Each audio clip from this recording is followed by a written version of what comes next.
आमीन, praise God. प्रभु आप सबको आशीष करे।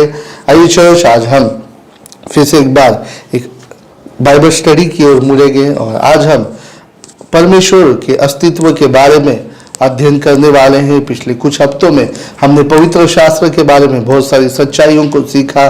पवित्र शास्त्र कैसा है, किस प्रकार से है और कैसे हमारे हाथों में आया, और अन्य ऐसी बहुत सारी सच्चाइयों को हमने पिछले कुछ हफ्तों में देखा था।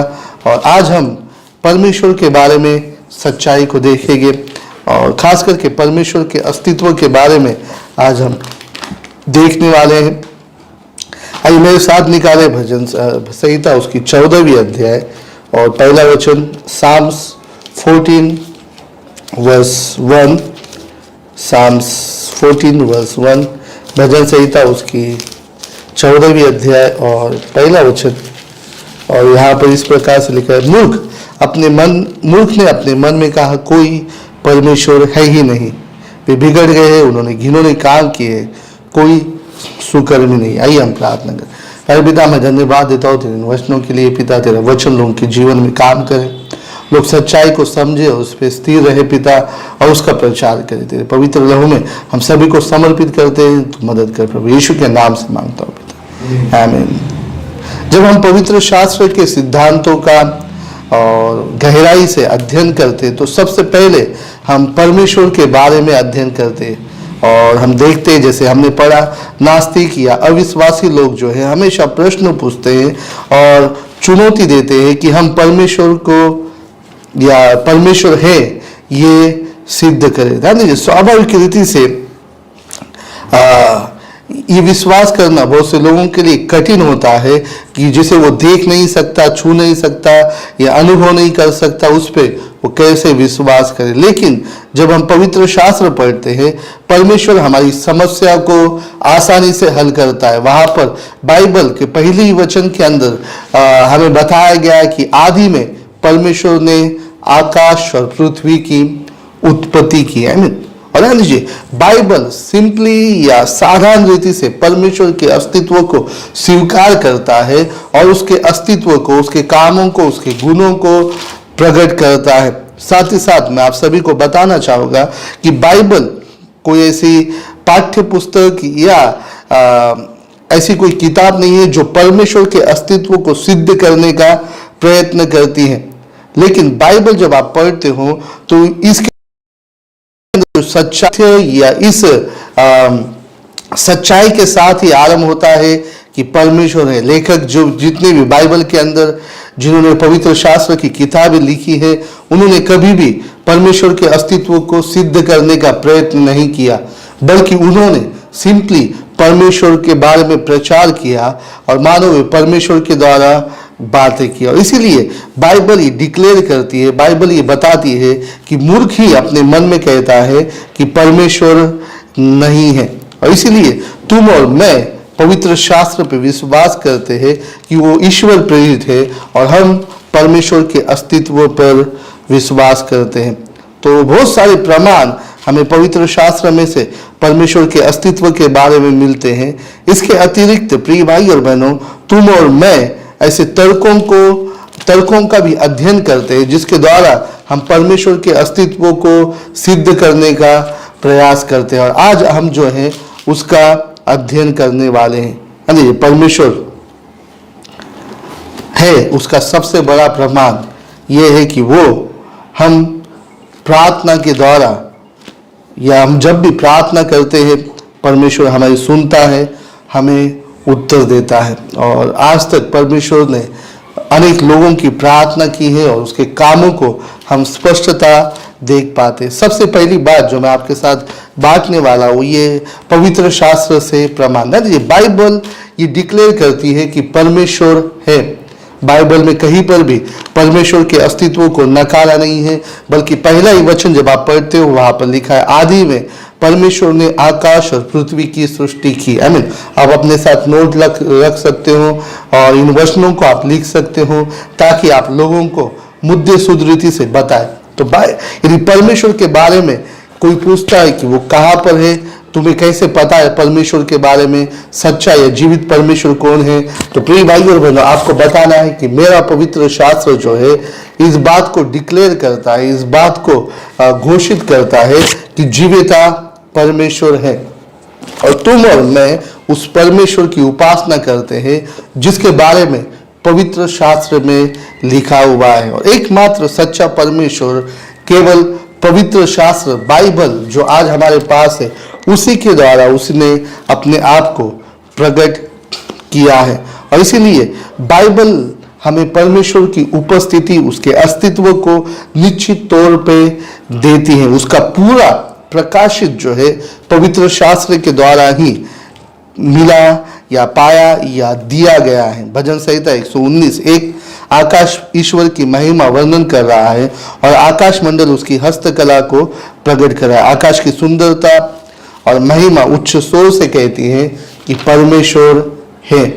रोमी की किताब में भी डिक्लेयर के घोषित किया गया है। रोमी उसकी 1 अध्याय 20 इससे भी आगे बढ़कर समझा है कि सृष्टि परमेश्वर की अनंत सामर्थ के बारे में सिखाती है। उसके अनदेखे गुण, उसकी सनातन सामर्थ और परमेश्वरत्व जगत की सृष्टि के समय से उसके कामों के द्वारा देखने में आते हैं, यहाँ तक कि वे निरुत्तर हैं। तो पवित्र शास्त्र जो तुम्हें और मुझे दिया गया है वो पवित्र परमेश्वर के अस्तित्व को स्वीकार करता है और उसके बारे में बताता है कि वो क्या है। हम उत्पत्ति से लेकर प्रकाशित वाक्य तक परमेश्वर के अस्तित्व को जानते हैं। दूसरा, और भी ऐसे कुछ तर्क हैं जिसके द्वारा हम परमेश्वर के अस्तित्व के बारे में बातें करते हैं और वो विविध तर्क जो है आज हम देखने वाले। दूसरा तर्क है विवेक का प्रमाण।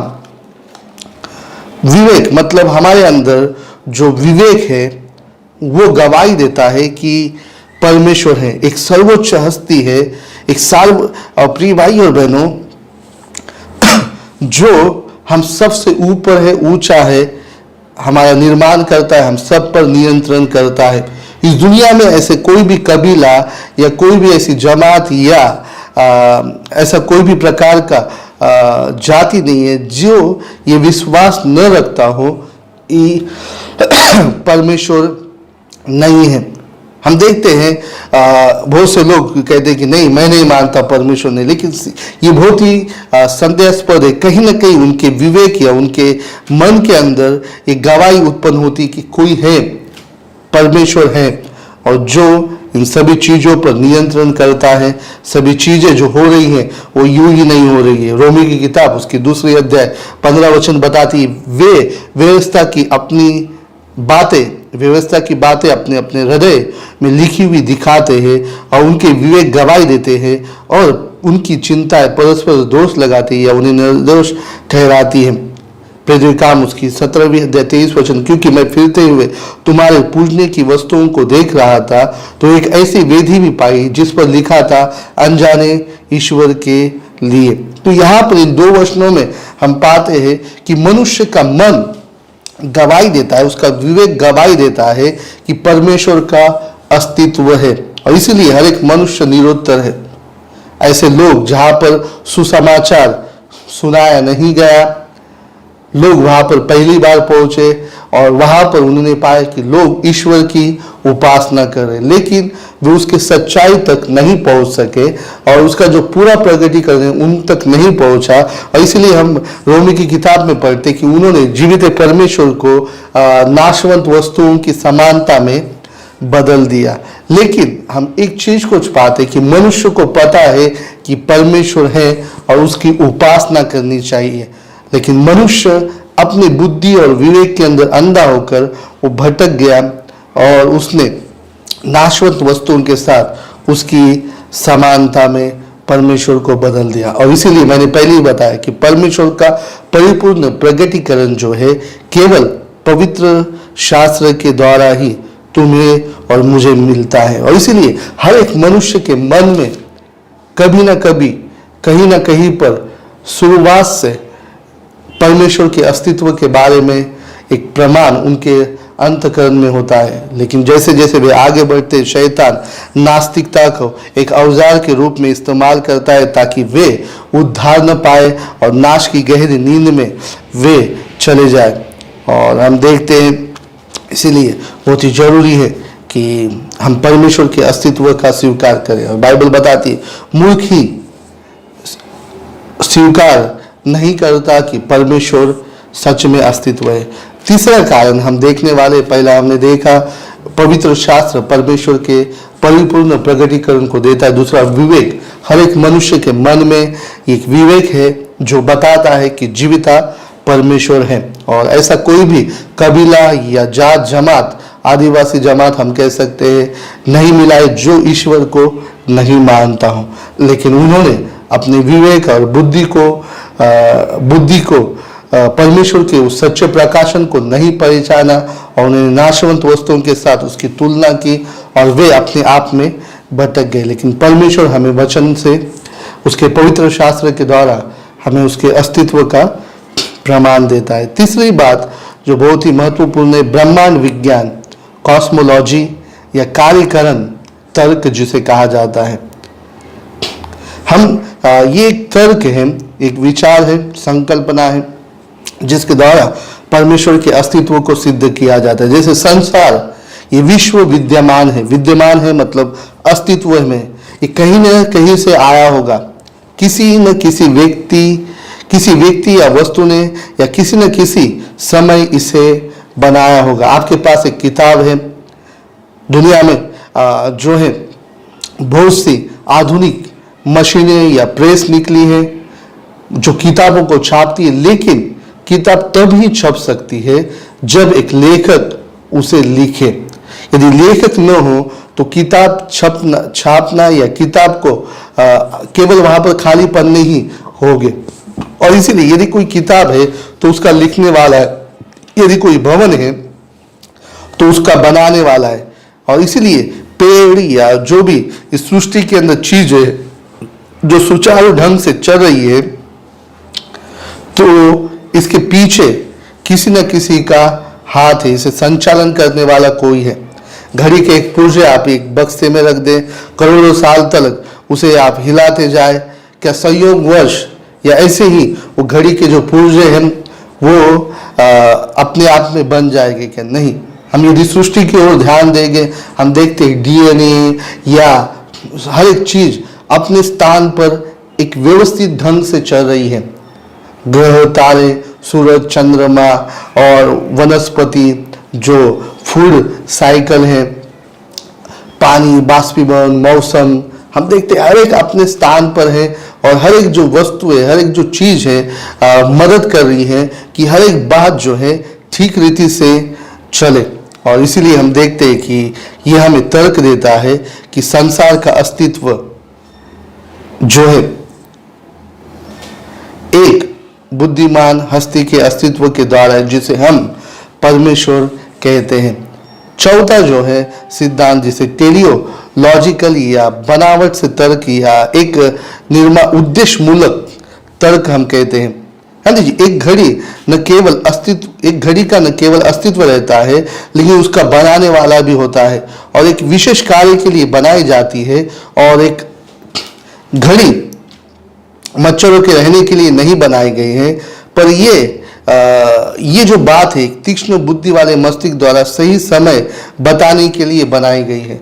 तो हम ये कह सकते हैं, हम ये देख सकते हैं कि हर एक वस्तु का एक उद्देश्य है और वो चीज को सही जगह पर रखा हुआ है ताकि वो जो वस्तु, वो जो चीजें हैं उस उद्देश्य को पूरा करे। जैसे आपके घर में बहुत सारी चीजें हैं, आप देख सकते हो, उनका हर एक उद्देश्य है।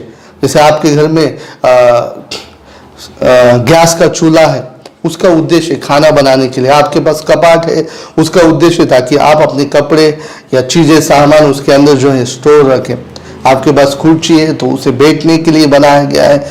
हर एक चीज का एक उद्देश्य है। उसी प्रकार से हम देखते हैं इस दुनिया के अंदर हर एक चीज एक उद्देश्यपूर्ण तरीके से चलती है और इससे हमें पता चलता है कि ये जो चीजें हैं खास उद्देश्य से बनाई गई है और कोई भी चीज जो है संयोगवश नहीं है।